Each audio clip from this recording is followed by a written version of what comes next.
الحمد لله وحده والصلاة والسلام على من لا نبي بعده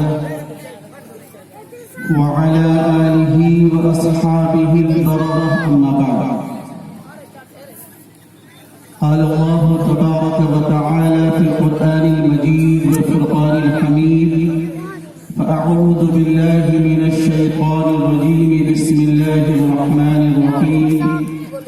واعبدوا الله ولا تشركوا به شيئا وبالوالدين إحسانا وبذي القربى واليتامى والمساكين والجار ذي القربى والجار الجنب والصاحب بالجنب وابن السبيل وما ملكت أيمانكم إن الله لا يحب من كان مختالا فخورا.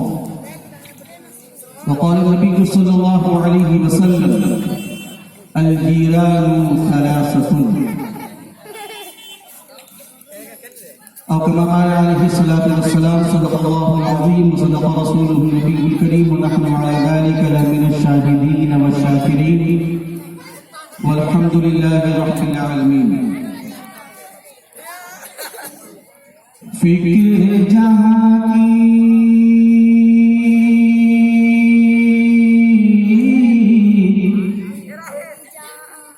فکر جہاں کی چھوڑو اپنی، فکر جہاں کی چھوڑو اپنی، فکر جہاں کی چھوڑو اپنی،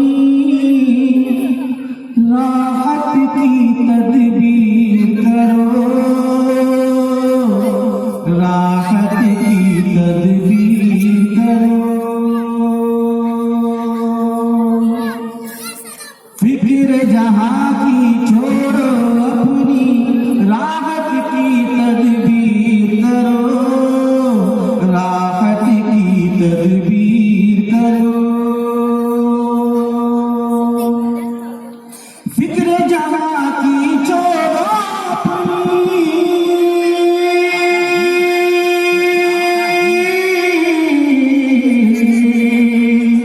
فکر جہاں کی چھوڑو اپنی، راحت کی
گھر کی تعمیر کرو،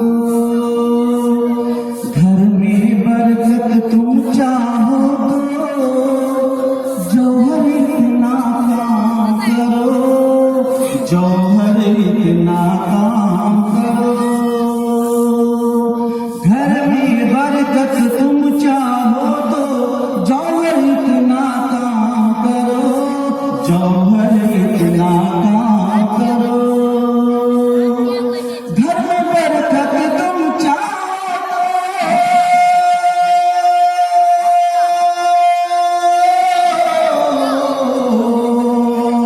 گھر میں برکت تم چاہو تو جوہر اتنا کام کرو، جوہر اتنا کام کرو، صدقہ خدا کی راہ میں دے کر، صدقہ خدا کی راہ میں دے کر، صدقہ خدا کی راہ میں دے کر مالوں کی تطہیر کرو، مالوں کی تطہیر کرو، فکر جہاں کی چھوڑو اپنی، راحت کی تدبیر کرو، راحت کی تدبیر کرو، جس میں ہمیشہ رہنا ہوگا اس گھر کی تعمیر کرو۔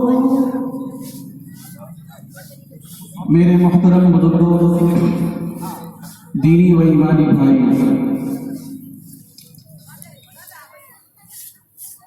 اسٹیج پر تشریف فرما حضرات علماء کرام، معزز سامعین، پردہ نشین ماں بہنوں،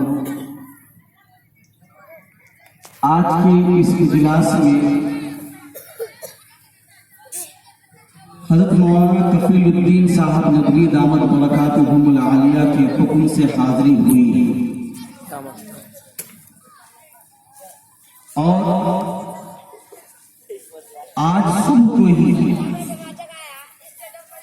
انہوں نے فون کے ذریعے سے مجھے یہ خبر دی کہ آپ کو آج کے اس اجلاس میں جو عنوان دیا گیا ہے وہ عنوان حقوق اللہ اور حقوق العباد ہے۔ آج کے اس اجلاس کے لیے میں نے آج کی صبح تک جو تیاری کی تھی اس تیاری کو موقوف کر کے میں آج کے اس عنوان کے تحت تیاری میں لگ گیا۔ اب آپ کی خدمت میں حاضر ہوں، اور ابھی جو میں نے 4 مصرے بھی جو گنگنا دیے یہ بھی ان کے ہی حکم کا ایک حصہ تھا۔ میں نے تعمیل حکم میں 4 مصرے آپ کو سنائے جو یہ گزارش تھی میری اور کمیٹی کی جانب سے، آپ شخصیت کے سامنے میرے حکم کی کوئی جسارت نہیں ہو سکتی ہے، یہ گزارش تھی آپ سے۔ جی میں نے قرآن پاک کی ایک آیت کا سہارا لیا۔ اللہ تبارک و تعالیٰ فرماتے ہیں وَاعْبُدُوا اللَّهَ وَلَا تُشْرِكُوا بِهِ شَيْئًا۔ قرآن پاک کی جس آیت کی میں نے خطبے کے دوران تلاوت کی، اس میں اللہ تبارک و تعالیٰ نے حقوق اللہ اور حقوق العباد دونوں کو جمع فرما دیا۔ اللہ نے فرمایا وَاعْبُدُوا اللَّهَ، اللہ نے اپنا حق یہ بیان فرمایا کہ اللہ کی عبادت کرو اور اس کے ساتھ کسی چیز کو شریک نہ کرو۔ اللہ نے اپنا حق بس یہ 2 بیان فرمایا، اور جب حقوق العباد کی فہرست اللہ نے بیان فرمائی تو ان تمام لوگوں کو اس آیت مبارکہ کے اندر شامل فرما دیا جن سے تقریباً ہمارا واسطہ پڑتا ہے، ہمارا تعلق ہوتا ہے، جن کے ساتھ ہمارا رہنا سہنا ہوتا ہے۔ اللہ تعالیٰ نے اپنے حق میں تو صرف یہ فرما دیا کہ اللہ کی عبادت کرو، اس لیے اللہ کی عبادت کرو کہ تمہیں عبادت کے لیے ہی پیدا کیا گیا ہے. وما خلقت الجن والانس الا ليعبدون. اللہ فرماتے ہیں کہ میں نے تو انسان اور جنات کو اپنی عبادت کے لیے ہی پیدا کیا. عبادت کا فائدہ خود بندے کو ہی ہوتا ہے. بندہ جب عبادت کرتا ہے تو اللہ تبارک و تعالیٰ اس سے ایک بہت بڑی دولت عنایت فرماتے ہیں. اس دولت کا نام ہے تقوی. تقوی کسے کہتے ہیں؟ تقوی کہتے ہیں خوف خدا بندی کے، اللہ کے ڈر. اللہ تبارک و تعالیٰ نے جتنی بھی عبادتیں فرض فرمائی ہیں، جتنی بھی عبادتیں مشروع فرمائی ہیں، ان تمام عبادتوں کا خاصہ یہ ہے کہ ان عبادتوں کی انجام دہی سے تقویٰ کی دولت ملتی ہے. اللہ نے قرآن میں فرمایا یا ایھا الناس اعبدوا ربکم الذی خلقکم والذین من قبلکم لعلکم تتقون. اے لوگوں، اپنے اس رب کی عبادت کرو جس نے تمہیں پیدا کیا اور تم سے پہلے لوگوں کو پیدا کیا. اس لیے عبادت کرو کہ تمہیں تقویٰ کی دولت حاصل ہوگی. اب یہ تقویٰ کیا چیز ہے؟ عام طور پر ہمارے ذہن و دماغ میں یہ بات آتی ہے کہ یہ تقویٰ بہت بڑی چیز ہے اور یہ تقویٰ اولیاء اعظام اور علماء کرام اور مفتیان کرام اور امام اور دیگر لوگوں کے لیے ہے. کہاں ہم اور کہاں تقویٰ. یہ یاد رکھیے، ذہن کے اندر بات ڈال لیجئے کہ تقویٰ فرض کا درجہ رکھتا ہے. جس طریقے سے عبادت فرض ہے ویسے ہی اللہ سے ڈرنا فرض کا درجہ رکھتا ہے. یہ کوئی سنت اور مستحب نہیں ہے.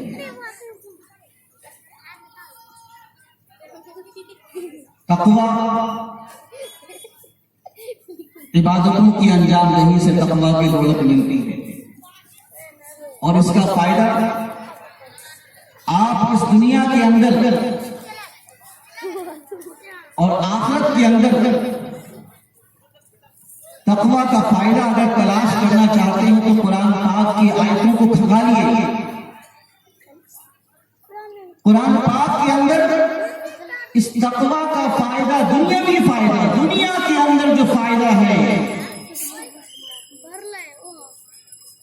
اگر غور کیا جائے تو اس دنیا کے اندر کامیابی جن جن چیزوں میں تصور کی جاتی ہے، جن جن چیزوں میں کامیابی سمجھی جاتی ہے، اگر آپ دیکھیں تو وہ ساری چیزیں ایک طرف آپ ان تمام چیزوں کی فہرست تیار کیجیے اور دوسری طرف آپ ان چیزوں کی حصولیابی کے لیے قرآن کا مطالعہ کیجیے اور قرآن سے اس کو حاصل کرنے کا نسخہ معلوم کیجیے تو آپ کو قرآن جو رہنمائی کرتا ہوا نظر آئے گا. اس دنیا کے اندر سب سے بڑی کامیابی اور سب سے بڑا کامیاب انسان اسے سمجھا جاتا ہے جو سب سے زیادہ علم والا ہو. معاشرے کا عالم انسان، پڑھا لکھا انسان معاشرے میں وہ مقام رکھتا ہے جو مقام دیگر دولت مند بھی نہیں رکھتے. ہر انسان یہ چاہتا ہے کہ اس کا بچہ پڑھے اور زیادہ پڑھے اور اعلیٰ ڈگریاں حاصل کرے، چاہے وہ کالجز میں پڑھے، چاہے اسکول میں پڑھے، چاہے مدرسے میں پڑھے، ہر جگہ ہر آدمی کی یہ خواہش ہوتی ہے کہ ہمارا بچہ علمی میدان میں ترقی کرے.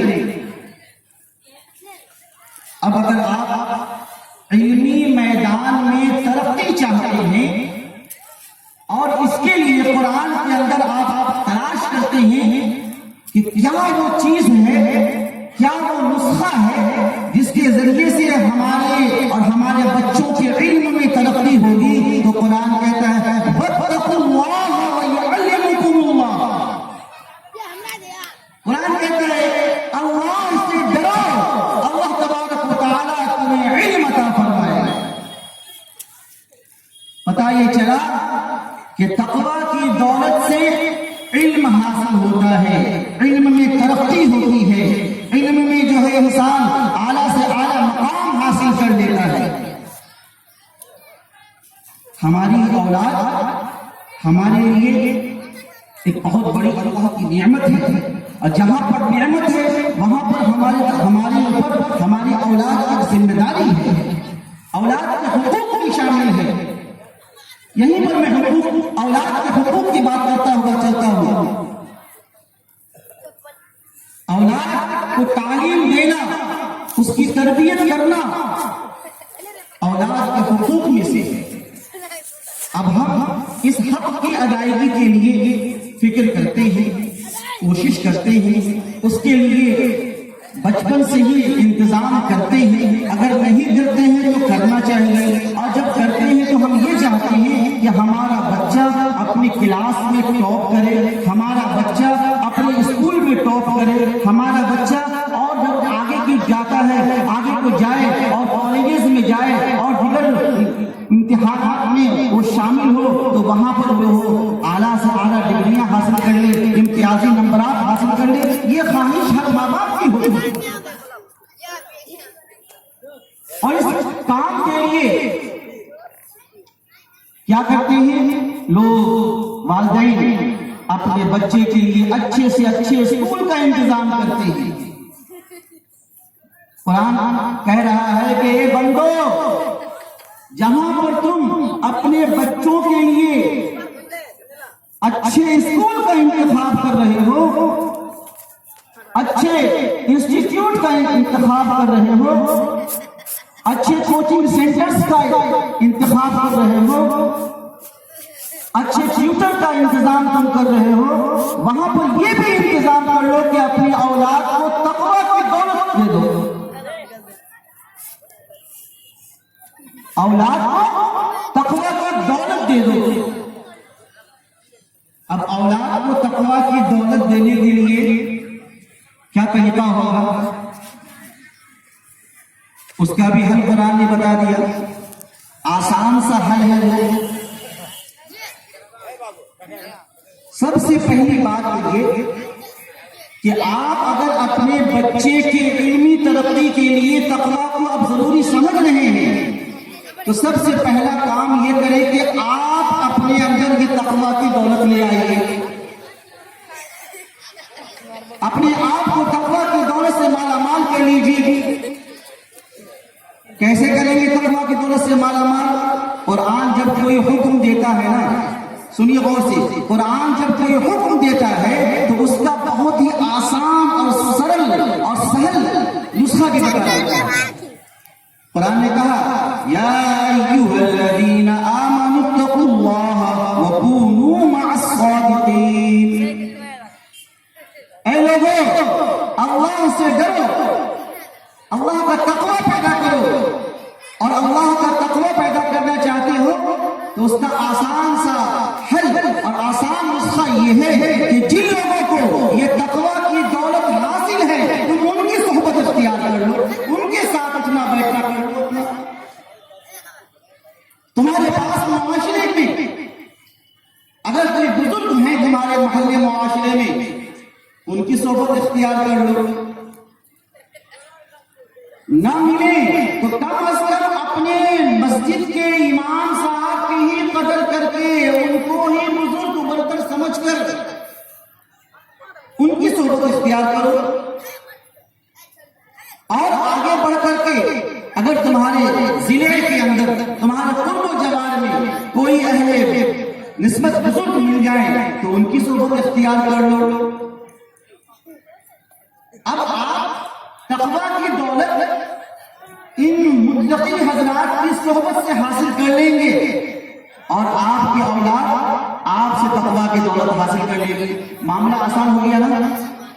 اب علمی ترقی اسی بنیاد پر ہو جائے گی آپ کے بچے کی کہ آپ کا بچہ جو ہے وہ جب تقویٰ کی دولت سے مالا مال ہوگا، ایک طرف آپ نماز پڑھیں گے، دوسری طرف آپ کا بچہ نماز ہو جائے گا، اور اس کے بعد آپ کی بچی نماز پڑھے گی، آپ کی بیوی نماز پڑھے گی، گھر کے اندر جو مرد صورت میں جتنے لوگ ہیں وہ نماز پڑھیں گے، عورتیں اور بچیاں جن کے اوپر نماز فرض ہے وہ گھر کے اندر ایک ماحول ملے گا، تقویٰ کا ماحول ہوگا، اسی ماحول سے آپ کا بچہ متقی بن کر علمی میدان میں ترقی کرے گا۔ ایک کامیابی۔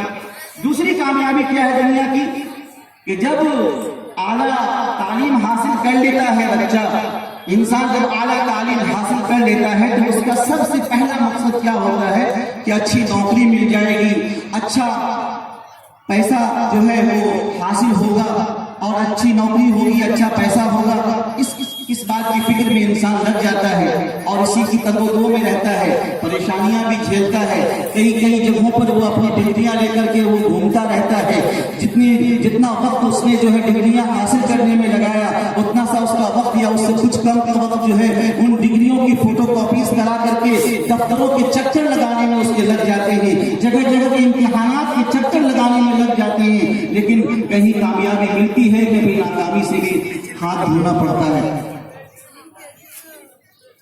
قرآن کہہ رہا ہے کہیں چکر لگانے کی ضرورت نہیں ہے، دوڑ دھوپ کرنے کی ضرورت نہیں ہے، اگر تم چاہتے ہو کہ تم کو آسانی کے ساتھ نوکری مل جائے، تم چاہتے ہو کہ آسانی کے ساتھ تمہاری معیشت میں ترقی ہو جائے، جو بھی تم نے معیشت اختیار کر رکھی ہے، چاہے وہ زراعت ہو، تجارت ہو، معاملات ہو، جو بھی تمہارا معاملہ ہے اس میں جو بھی تم نے معیشت اختیار کر رکھی ہے اس کے اندر تم ترقی چاہتے ہو یا نوکری چاہتے ہو تو در در مت بھٹکو، بلکہ آ جاؤ اللہ کی عبادت میں لگ جاؤ، اور پھر دیکھو اللہ کی عبادت کرو گے تم کو یہ دولت بھی حاصل ہو جائے گی۔ اللہ نے قرآن میں فرمایا وَمَن يَتَّقِ اللَّهَ يَجْعَل لَّهُ مَخْرَجًا وَيَرْزُقْهُ مِنْ حَيْثُ لَا يَحْتَسِبُ۔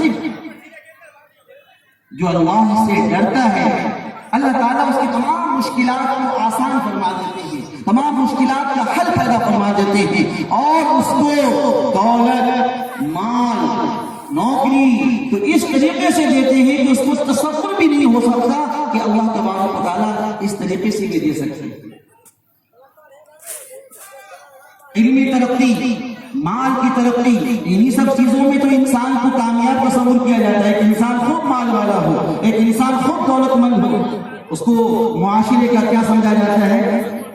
کامیاب انسان سمجھا جاتا ہے۔ معاشرتی زندگی، اب آ جائیے نوکری بھی مل گئی، علم کی دولت سے بھی مالا مال ہو گئے اور نوکری بھی مل گئی، اب اس کے بعد اگلا جو پڑاؤ آتا ہے، اگلا جو معاملہ ہوتا ہے وہ یہ ہے کہ اس کی ازدواجی زندگی شروع ہوتی ہے۔ ازدواجی زندگی خوشحال ہو جائے، ازدواجی زندگی بہتر بن جائے، میاں بیوی ایک دوسرے کا خیال کرنے والے بن جائیں، ایک دوسرے کے حقوق کو ادا کرنے والے بن جائیں، اس کے لیے کیا چاہیے؟ قرآن نے اس کا بھی نسخہ بیان فرما دیا، من عمل صالحا من ذکر او انثى وهو مؤمن فلنحيينه حیاة طیبہ۔ اللہ فرما رہے ہیں کہ جو مرد و عورت دونوں ایمان کی حالت میں نیک اعمال کو انجام دیتے رہیں، اللہ فرما رہے ہیں کہ ہم انہیں بہت ہی خوشحال زندگی عطا فرمائیں گے۔ علماء یہاں بیٹھے ہوئے ہیں، آپ معلوم کر لیں یہاں پر تاکید در تاکید خدا کی ذات کہہ رہی ہے، اور تاکید کے ساتھ ہی نہیں بلکہ تاکید در تاکید کہہ رہے کہ ہم ایسے میاں اور بیوی کو، ایسے مرد و عورت کو، گھر کے جو مرد حضرات ہیں اور بیوی گھر کے جو عورتیں ہیں، اگر یہ خوشحال زندگی چاہتے ہیں، اگر یہ چاہتے ہیں کہ ان کو پاکیزہ زندگی ملے، اگر وہ چاہتے ہیں کہ ان کو خوشحالی ان کے گھر میں آ جائے تو کیا کریں؟ وہ نیک اعمال کریں، یعنی نمازوں کا ماحول پیدا کریں، گھر کے سارے مرد و عورت نماز کو لازم سمجھیں اور نماز کو اپنے گھر کا حصہ بنا لیں، عبادت کریں، اور جیسے عبادتوں کے اوقات آتے جائیں، 5 وقت کی نماز، یہ تقویٰ کی ٹریننگ 24 گھنٹے میں 5 مرتبہ آپ کو ملتی جائے گی، مہینے میں سال میں 1 مہینہ رمضان المبارک کے مہینے میں تقویٰ کی ٹریننگ ملتی جائے گی، اور اس کے علاوہ جتنی بھی عبادتیں آپ انجام دیں گے، ہر عبادت کا خاصہ میں نے کہا کہ اس کا خاصہ یہ ہے کہ اس سے تقویٰ کی دولت ملتی ہے۔ سب سے بڑا فائدہ اس کو بول کر کے میں تھوڑا اب آگے بڑھوں گا. سب سے بڑا فائدہ تقویٰ کا وہ کیا ہے؟ ماحول. گھر کا ماحول بہتر ہو گیا، نوکری، علم حاصل ہوا، نوکری مل گئی، گھر کا ماحول بھی بہتر ہو گیا. اب ذرا سا گھر سے باہر کا ماحول وہ بھی تھوڑا بہتر ہو جائے، وہ بھی تھوڑا خوشحال ہو جائے، اچھی فضا میں ہم سانس لینے والے ہو جائیں. اس کی کتنی ضرورت ہے یہ ہر انسان جانتا ہے. آپ ذرا سا غور کر لیں، ذرا دیکھ لیں کہ حالات ابھی کیسے ہیں. ہر طرف خوف و ہراس کا ماحول ہے، خوف میں ہر انسان گھرا ہوا ہے. نتائج وغیرہ بھی جو خوشکن نہیں آتے ہیں. اشارے کے بات کرتا کروں میں. اب ایسے خوف و ہراس کے ماحول میں کیا نسخہ اپنایا جائے، کیا رہنمائی حاصل کی جائے قرآن پاک کے اندر؟ اگر رہنمائی حاصل کرتا ہے انسان تو اسے قرآن کی ایک آیت نظر آتی ہے کہ الا ان اولیاء اللہ لا خوف علیہم ولا هم يحزنون الذین آمنوا وكانوا يتقون. قرآن کہہ رہا ہے کہ سن لو، اللہ کے دوستوں کو نہ تو کسی قسم کا خوف ہوگا اور نہ ہی کسی قسم کا حزن و ملال ہوگا.